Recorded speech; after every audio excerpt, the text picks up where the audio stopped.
उपमुख्यमंत्री अजित पवार बोलतात, आपण थेट जाऊयात. ते पण हजर राहिले, त्यांनी पण त्याच्यामध्ये प्रतिसाद दिला. शेवटी शासनाचं काम पण झालं पाहिजे आणि वर्किंग डेला पण कुणाच्या मध्ये व्यत्यय येता कामा नये असा दुहेरी हेतू आम्ही डोळ्यासमोर ठेवला. आणि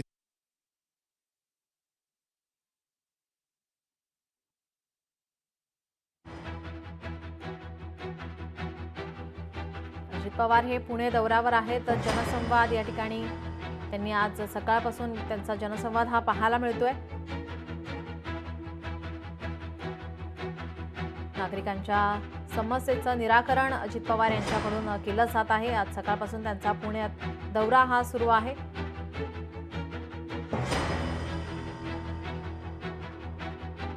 अजित पवार यांचा आजचा हा पुणे दौरा, या दौऱ्यादरम्यान त्यांनी अनेक नागरिकांसोबत या ठिकाणी संवाद साधलेला आहे.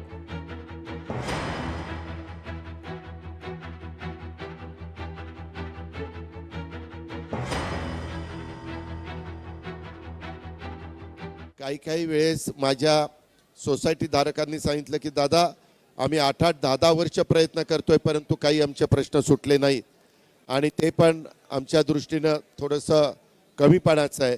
आणि म्हणून अशा कामांना रस्त्याच्या, ड्रेनेजच्या, पिण्याच्या पाण्याच्या, लाईटच्या, काही ठिकाणी ट्रान्सफॉर्मर शिफ्ट करणं किंवा विजेचे खांब शिफ्ट करणं, सेफ्टीचा विचार करणं, ह्या सगळ्या गोष्टीला आम्ही अग्रक्रम द्यायचं ठरवलेलं आहे. आणि स्वतः आयुक्त देखील वेगवेगळ्या भागामध्ये आज जिथं लोकांनी तुम्ही एकदा येऊन अचानक व्हिजिट करा असं जे सांगितलेलं आहे तिथं आयुक्त पण जाणार आहेत. मी पण उद्याच्याला सकाळी 3 ठिकाणी व्हिजिट करणार आहे. कारण लोकांच्याकडनं ऐकलं आणि स्वतः जाऊन पाहणं ह्याच्यामध्ये फरक पडतो. त्याच्यात आपल्याला त्या कामाची तीव्रता लक्षात येते.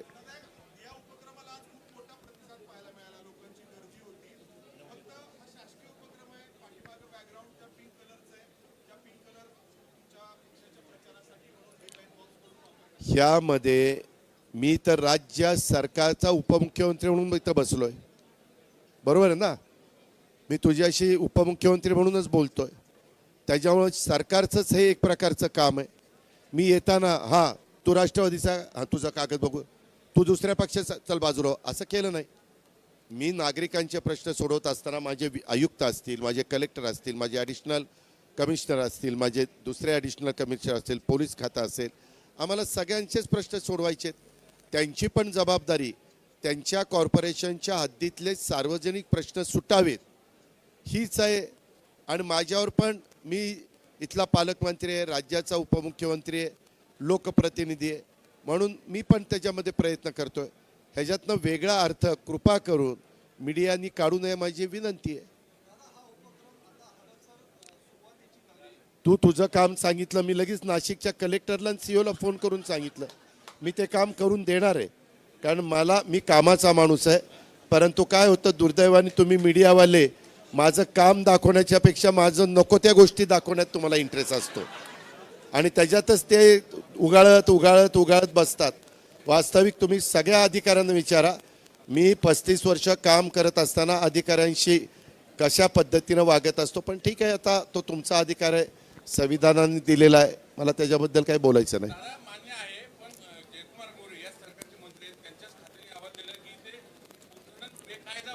ठीक आहे, त्याच्याबद्दल सरकार निर्णय घेईल, आपण काळजी करू नका. त्याबद्दल आमचे मुख्यमंत्री खंबीर आहेत. तुम्ही अजिबात काही त्याच्यामध्ये काळजी करू नका.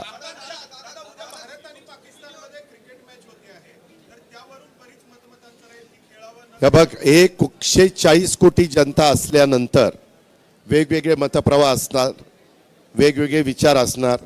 काही जण म्हणणार की आपले आणि ते आपण एकमेकाचे शत्रू म्हणून आजपर्यंत वागत आलेलो आहे, बघत आलेलो आहे. आपण त्याच्यामध्ये सकारात्मक भूमिका घेतली परंतु समोरनं प्रतिसाद नाही मिळाला. खेळात अशा गोष्टी आणू नये असा म्हणणारा पण वर्ग आहे. खिलाडूपणाने खेळाकडे बघावा असा म्हणणारा पण वर्ग आहे. आता जेवढ्या व्यक्ती तेवढे वेगवेगळी मतं असू शकतात, मतांतर असू शकतं, पण प्रत्येकाने कसा विचार करावा तो ज्याचा त्याचा प्रश्न आहे. पण सामना होणार आहे अशी माझी माहिती आहे आणि त्याच्याबद्दल ज्या स्तरावर निर्णय घ्यायचा असतो त्या स्तरावर निर्णय घेतला गेलेला आहे अशी माझी माहिती.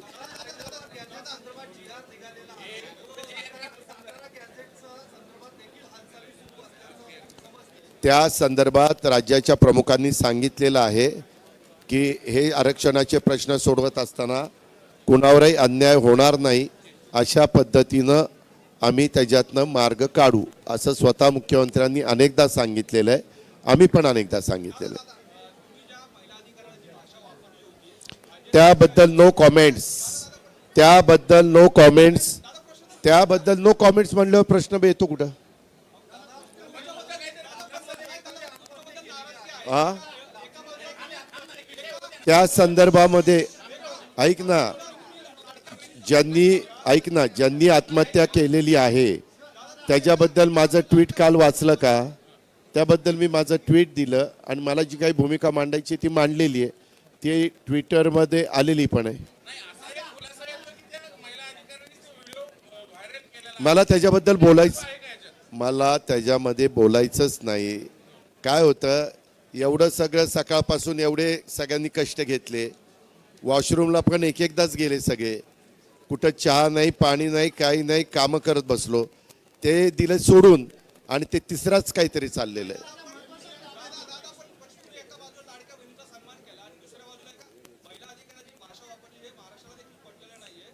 ठीक आहे ना, मला जे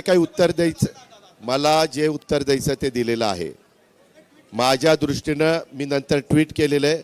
मुख्यमंत्र्यांनी पण सांगितलेलं आहे, अजित पवारांनी त्याच्याबद्दल जी काही भूमिका मांडायची ती मांडलेली आहे आणि त्या पद्धतीनं मुख्यमंत्र्यांनी पण त्याची नोंद घेतलेली आहे. जेवढं शक्य असेल तिथं जायचा प्रयत्न करणार आहे, परंतु प्राधान्य पुणे जिल्ह्याला देणार. मी इथला पालकमंत्री आहे. मी आता 17 तारखेला बीडला पण चाललेलो आहे. बीडमध्ये पण आम्ही आमचे कलेक्टर, आमचे मुख्य कार्यकारी अधिकारी, आमचे SP, आमचे जे कोणी प्रमुख असतात त्यांना घेऊन तिथं पण काही अनेक प्रश्न मार्गी लावण्याचा माझा प्रयत्न आहे आणि ते माझं काम आहे, मी करणार. काय काय काय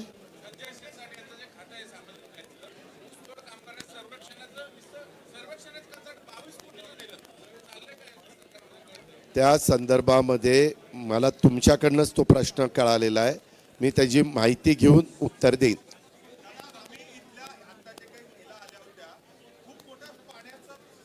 प्रचंड मोठा.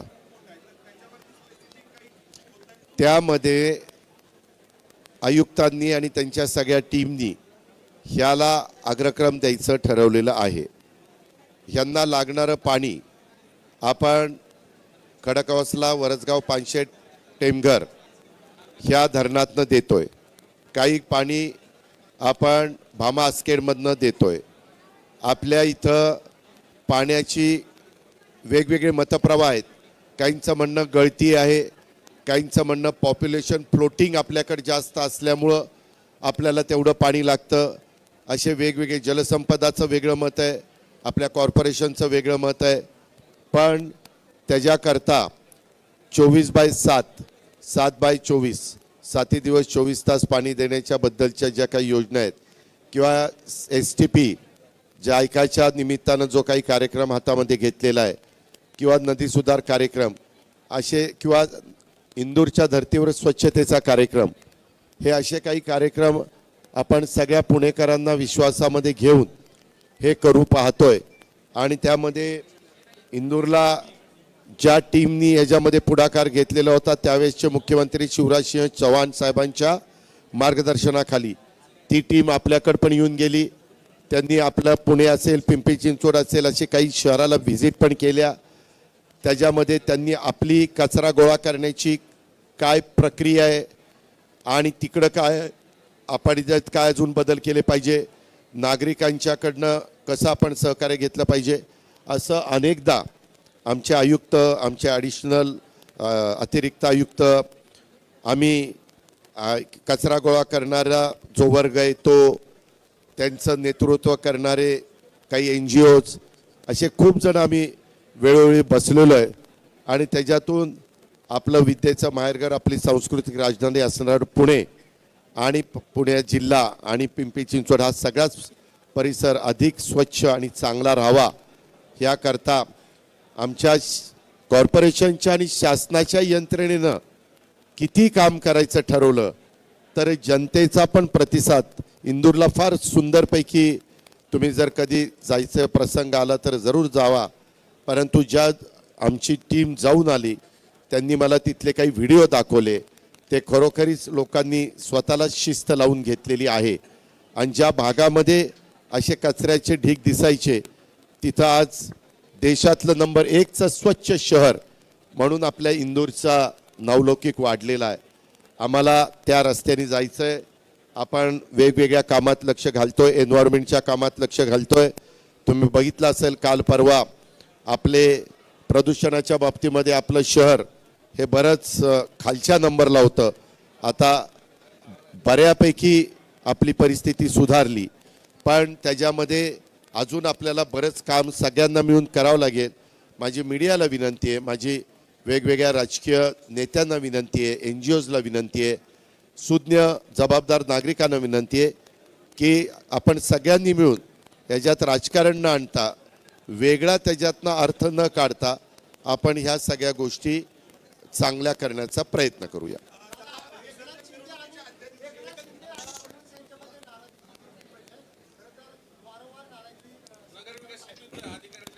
नाही रे बाबा, नाही रे बाबा, मी स्टॅम्पवर लिहून देऊ का की असं काही नाही झालेलं. तुम्ही काही बातमी कुठली दिसली नाही की कुठली तरी मागची बातमी काढता आणि तीच पुन्हा दाखवत बसता. ऐक ना, मी ज्यावेळेस आम्ही एकत्र बसतो त्यावेळेस कधी मला तसं जाणवलं नाही. मुख्यमंत्री महोदय अतिशय सर्वांना विश्वासात घेऊन काम करतात, त्यांना मोठा अनुभव आहे. प्रशासन ते चांगल्या पद्धतीनं चालवतात. स्वतः एकनाथरावांनी पण मुख्यमंत्रीपदाची कारकीर्द आपण त्यांची बघितलेली आहे आणि त्यांचाही प्रश्न तडीस जावेत आणि लोकाभिमुख कारभार व्हावा असा आमच्या तिघांचा प्रयत्न असतो. त्याच्यामुळं आमचं तिघांचं व्यवस्थित चाललेलं आहे. कुठे?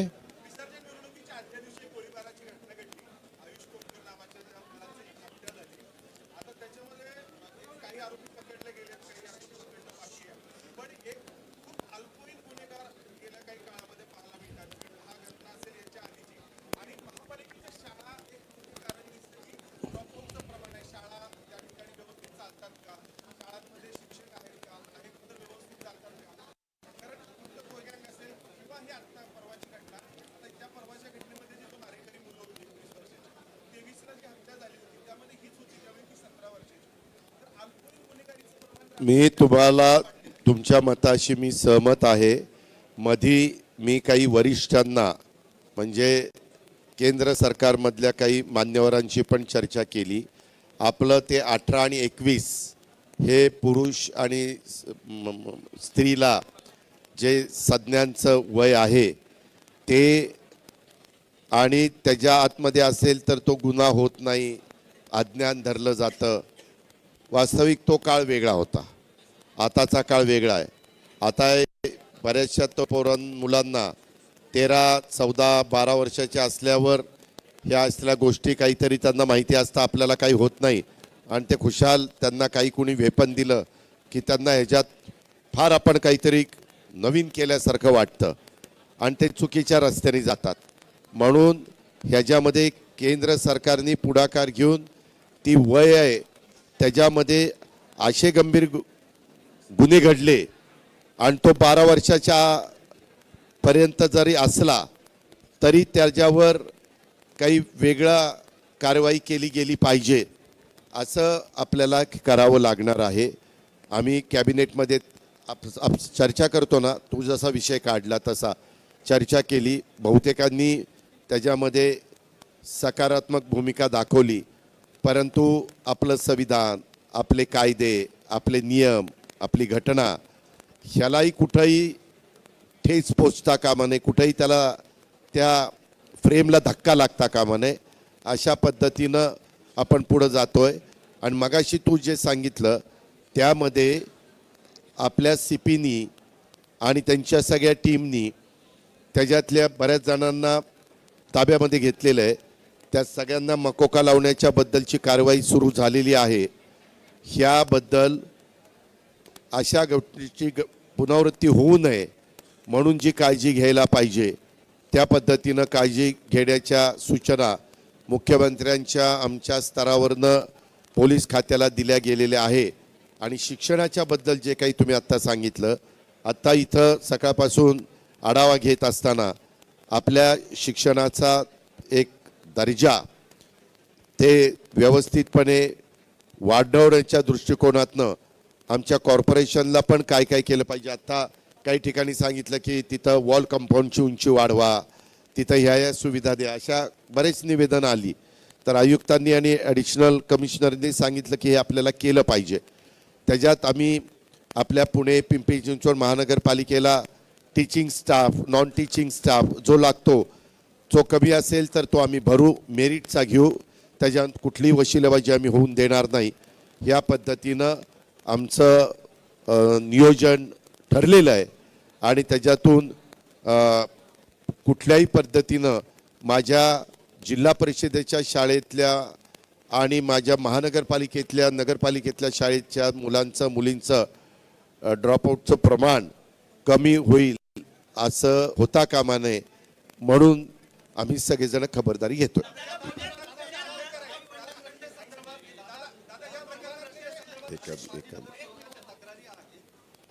काय बाबा,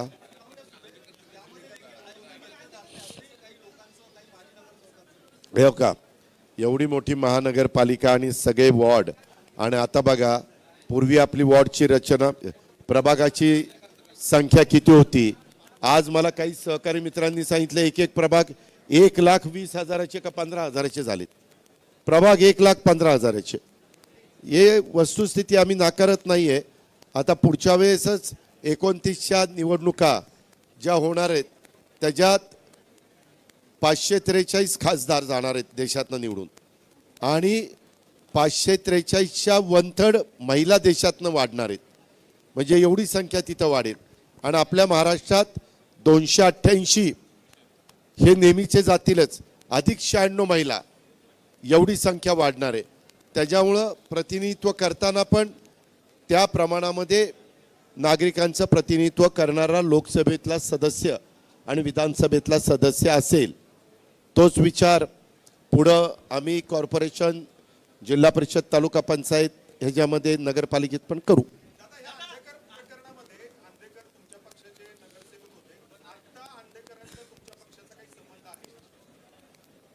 पाठीमागे तुम्हाला सगळ्यांना माहिती आहे की अंधेकरांचा काँग्रेसमध्ये पण संबंध होता.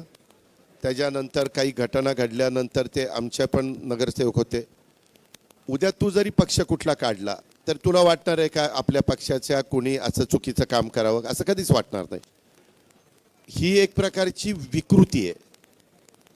ही कुठल्याच पक्षामध्ये असावी असं कुठल्याच पक्षाच्या नेतृत्वालाही वाटत नाही, त्यांच्या कार्यकर्त्यांनाही वाटत नाही, त्यांच्या लोकप्रतिनिधींनाही वाटत नाही, आणि कुणीच ह्या गोष्टीचं समर्थन पण करणार नाही.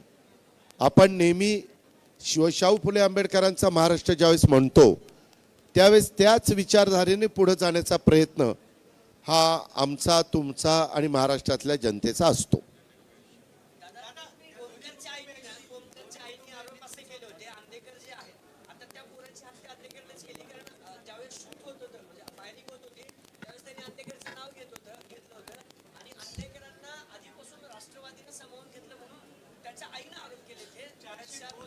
यामध्ये पोलिसांनी कुठलाही राजकीय दबाव न येता, कुठलाही कुणाचाच दबाव, मीडियाचाही दबाव न येता, नागरिकांचा दबाव न येता, आमच्या कुठल्याही राजकीय पक्षांच्या नेत्याचा दबाव न येता त्यामध्ये पारदर्शकपणे तपास करावा. हे मी ज्यावेळेस आपण लोकमान्य टिळकांच्या पूर्णाकृती पुतळ्याला हार घालायला आणि चव्हाण साहेबांचा हार घालून आपण 5 मानाच्या गणपतींची पूजा केली आणि मिरवणुकीला सुरुवात केली, त्याच्या आधी पण तुम्हाला माहिती आहे काहींना मी अधिकाऱ्यांना घेऊन बसलो होतो आणि त्यांच्याकडनं ब्रीफिंग घेतलं. आपल्याकडे CCTV कॅमेरा जे आलं यामध्ये जे कोणी दोषी असतील त्यांच्याबद्दल कायद्याने नियमाने जी कारवाई करणं गरजेचं असेल ती केली जाईल. धन्यवाद.